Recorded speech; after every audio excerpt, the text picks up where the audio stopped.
আসসালামু আলাইকুম। আজকে আপনাদেরকে দেখাবো ইজি টাক্সে কীভাবে জব পোস্ট করবেন এবং এখানে ডিপোজিট করবেন। এই সাইটে কিন্তু জব পোস্ট করলে আমাদের জন্য 10% ডিসকাউন্ট থাকবে। তো আজকে আমি এখানে ব্যালেন্স অ্যাড করার পর একটি জব পোস্ট করে দেখাবো। জব পোস্ট করার জন্য সবার আগে আমাদেরকে এখানে একটা অ্যাকাউন্ট খুলে নিতে হবে। অ্যাকাউন্ট খোলার জন্য গুগলে গিয়ে সার্চ করবেন ইজি টাক্স, তাহলে এই ওয়েবসাইটটা চলে আসবে। এখানে আমরা ক্লিক করে দিব। ক্লিক করে দেওয়ার পর আমাদেরকে এই ইন্টারফেসে নিয়ে আসবে। আমরা অ্যাকাউন্ট করার জন্য ক্রিয়েট অ্যাকাউন্ট এখানে একটা ক্লিক করে দিব। এরপর আমাদের সামনে এরকমটা চলে আসবে। আমরা আমাদের নাম, email address, password, confirm password, কান্ট্রিটা সিলেক্ট করার পর টিকমার্ক দিয়ে দিব। তারপর ক্রিয়েট অ্যাকাউন্টে ক্লিক করলেই আমাদের অ্যাকাউন্টটা তৈরি হয়ে যাবে। অ্যাকাউন্টটা তৈরি করার পর আমাদেরকে মেন ড্যাশবোর্ডে নিয়ে আসবে। এখন দেখতেই পাচ্ছেন এখানে অনেক মানুষই জব পোস্ট করে রেখেছে।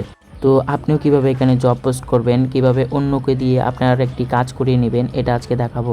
তো এখানে জব পোস্ট করার জন্য আমাদেরকে ব্যালেন্স অ্যাড করতে হবে। ব্যালেন্স অ্যাড করার জন্য আমরা 3 ডটে ক্লিক করে দিব। এরপর ডিপোজিট অপশনে ক্লিক করার পর ম্যানুয়াল ডিপোজিটে ক্লিক করব। এখানে কিন্তু আমরা বিকাশ ও নগদের মাধ্যমে খুব সহজেই ব্যালেন্স অ্যাড করে নিতে পারবো। আমি বিকাশের মাধ্যমে ব্যালেন্স অ্যাড করব, তাই বিকাশে ক্লিক করলেই আমাদেরকে তাদের নাম্বারটা দিয়ে দিবে। এই নাম্বারে আমাদেরকে সেন্ড মানি করতে হবে। এখানে নিচে অ্যামাউন্টটা দিয়ে দিবেন। তারা বলেই দিয়েছে $1 সমান 100 টাকা। আপনি যদি এখানে শুধু $1 ডিপোজিট করতে চান তাহলে শুধু 1 লিখবেন, 100 লিখবেন না। আমি এখন এখানে $5 ডিপোজিট করব, তাই 5 লিখে দিলাম। নিচে আমার নাম্বারটা দিয়ে দিব, যে নাম্বারে টাকা পাঠাবো। তারপর বিকাশ থেকে পাওয়া ট্রানজ্যাকশন আইডিটা এখানে লিখে দিব। সবগুলো দেওয়ার পর নিচে এখানে স্ক্রিনশট দেওয়ার একটা অপশন রয়েছে। আমরা জাস্ট বিকাশের একটা স্ক্রিনশট এখানে দিয়ে দিব। দেওয়ার পর সাবমিট অপশন রয়েছে, আমরা সাবমিটে ক্লিক করে দিব। সাবমিটে ক্লিক করলেই আমাদের ডিপোজিটটা পেন্ডিংয়ে চলে যাবে। এটা কিছুক্ষণের মধ্যেই অ্যাপ্রুভ হয়ে যাবে। এটা দেখার জন্য আমরা 3 ডটে ক্লিক করব। এরপর আমরা ট্রানজ্যাকশন এখানে একটা ক্লিক করে দিব। ডিপোজিট লিস্টে ক্লিক করলে আমাদের ব্যালেন্সটা মেন ব্যালেন্সে অ্যাড হয়েছে কিনা তা দেখাবে। এটা এখন পেন্ডিংয়ে রয়েছে, কিছুক্ষণের মধ্যেই অ্যাপ্রুভ হয়ে যাবে। একটু পরে আমাদের ব্যালেন্সটা ডিপোজিট ব্যালেন্সে কিন্তু অ্যাড হয়ে গিয়েছে। এখন দেখাবো কিভাবে এখানে একটি জব পোস্ট করবেন।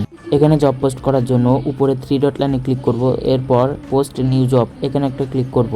এরপর আমাদেরকে এই ইন্টারফেসে নিয়ে আসবে। এখানে আপনি কোন দেশে কাজটা দিতে যাচ্ছেন এটা সিলেক্ট করে দিবেন। আমি এশিয়া সিলেক্ট করার পর নেক্সটে একটা ক্লিক করে দিব। নেক্সটে ক্লিক করার আগে এখানে অবশ্যই আমাদেরকে ডেস্কটপ মোডটা অন করে নিতে হবে। আমি আমার ব্রাউজারের ডেস্কটপ মোডটা অন করে নিচ্ছি, আপনিও করে নেবেন। এরপর আমি নেক্সটে একটা ক্লিক করে দিচ্ছি। নেক্সটে ক্লিক করার পর আপনি কোন কাজটি করে নিতে চাচ্ছেন। আমি যেহেতু ইউটিউবের একটি কাজ করাবো, এজন্য ইউটিউবটা সিলেক্ট করে দিচ্ছি।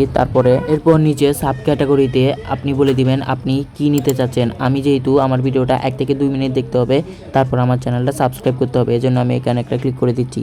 এরপর নেক্সটে ক্লিক করে দিব। নেক্সটে ক্লিক করার পর আপনি এখানে আপনার জবের একটি টাইটেল দিয়ে দিবেন। আমি এখানে আমার ইউটিউব ভিডিও দেখতে হবে, এটা নিয়ে একটি টাইটেল লিখে দিচ্ছি। এরপর এখানে সুন্দরভাবে লিখে দিবেন তারা আপনার কাজটি কিভাবে করবে। আমার আগেই লেখা রয়েছে, আমি এখানে জাস্ট কপি করে এনে পেস্ট করে দিব। পেস্ট করার পর নিচের ঘরে আমাদেরকে বলতে হবে তারা কাজ করার পর আমাদেরকে কি প্রুফ দিবে, যে প্রুফটা দেখে তাদেরকে আমরা টাকাটা দিয়ে দিব। তো এটাও আমার আগে থেকেই লেখা রয়েছে, আমি জাস্ট কপি করে এনে এখানে পেস্ট করে দিব। তো আমি সবগুলো পেস্ট করে দিয়েছি। এখন নিচে আমাদেরকে ইউটিউব ভিডিওর থাম্বনেলটা দিয়ে দিতে হবে, যেন তারা থাম্বনেলটা দেখে ইউটিউবে গিয়ে আমাদের ভিডিওটা খুঁজে পায়। আমার সবগুলো দেওয়া কমপ্লিট। এখন নেক্সট বাটনে ক্লিক করব। নেক্সট বাটনে ক্লিক করার পর এখানে আপনাকে বাজেট সিলেক্ট করতে হবে, আপনি কয়টা ভিউ নেবেন। আমি যেহেতু এখানে 50টা ভিউ নিব, এই জন্য এখানে 50 লিখে দিব। এই ধরনের সব সাইটে কিন্তু আগে থেকে ফিক্সড প্রাইস থাকে, কিন্তু এখানে আপনি নিজের ইচ্ছা মতো ফার্স্ট কাস্টমাইজ করতে পারবেন। তো আমার কাজটি জলদি করে হওয়ার জন্য আমি এখানে 2 সেন্ট লিখে দিব। এরপর এখানে লিখে দিবেন আপনার কয়টা স্ক্রিনশট প্রুফ প্রয়োজন। আমার 3টা প্রয়োজনের জন্য আমি 3 লিখে দিব।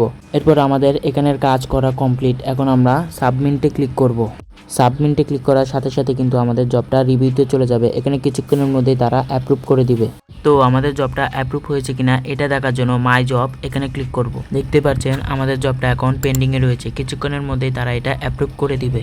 কিছুক্ষণ পর কিন্তু আমাদের জবটা অ্যাপ্রুভ হয়ে গিয়েছে আমরা দেখতে পাচ্ছি। আর আমার এখানে 5টা কাজ কমপ্লিটও হয়ে গিয়েছে। আর এখানে প্রুফ দেখার জন্য আপনি শুধু প্রুফে ক্লিক করবেন, তাহলেই ওয়ার্কাররা যে প্রুফ দিবে আপনি ওই প্রুফটা দেখতে পারবেন। ওয়ার্কাররা আমাদের কাছে যে প্রুফগুলো পাঠাবে ওইটা দেখার জন্য প্রুফে ক্লিক করব, তাহলে আমাদেরকে তাদের প্রুফগুলো দেখাবে। তো এই সাইটে যদি আপনাদের কোনো কিছু বুঝতে অসুবিধা হয় বা কোনো সমস্যা হয়, তাহলে আপনি তাদের সাপোর্টে কথা বলতে পারবেন। এটা করার জন্য আপনি 3 ডট লাইনে ক্লিক করবেন। এরপর সাপোর্ট টিকেটে একটা ক্লিক করে দিবেন। এরপর ক্রিয়েট টিকেটে ক্লিক করে দিবেন। এখানে ক্লিক করলে আপনি যে নামে অ্যাকাউন্টটা খুলেছেন ওই নামটা দেখাবে, জিমেলটা দেখাবে, আর কি সমস্যা হয়েছে সাবজেক্টটা সিলেক্ট করার পর তারপর এখানে মেসেজ লিখে দিবেন। লিখে দেওয়ার পর কোনো স্ক্রিনশট প্রুফ দিতে চাইলে এখানে চুজ ফাইলে গিয়ে আপনি স্ক্রিনশটও দিয়ে দিতে পারবেন। তো এই ছিল আজকের মতো ভিডিও, কিভাবে ইজি টাক্সে জব পোস্ট করবেন।